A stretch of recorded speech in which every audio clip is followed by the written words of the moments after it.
এই দেশটা আল্লাহ তাআলা সরাসরি ফেরেশতা পাঠিয়ে গঠন করে দিবেন না, এদেশের মানুষকেই সিদ্ধান্ত নিতে হবে।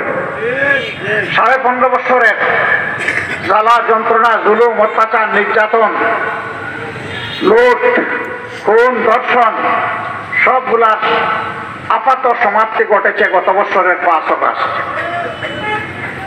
কিন্তু আমাদের দেশ থেকে চাঁদাবাজি কি উঠে গেছে? ব্যবসায়ীরা ভালো বলতে পারবেন। সেদিন আমি মিডিয়ায় দেখলাম একজন মা ফুটপাতে ভাপা পিঠা বিক্রি করেন। তিনি বলছেন আমি আর এই পিঠা বিক্রি করব না, আমি এখন উপোস করব, তারপরে সরকার আমাকে খাবার না দিলে আমি আত্মহত্যা করব। সাংবাদিক তাকে জিজ্ঞেস করছে আপনি বিক্রি করছিলেন, বন্ধ করবেন কেন? কয় যে আগে এসে মাগনা খাইতো, এখন যাওয়ার সময় বলে 200 টাকা দে। তাহলে মাগনাও আমার খাওয়াতে হবে, 200 টাকাও দিতে হবে, এটি তার বাপের সম্পত্তি যে আমাকে দিতে হবে?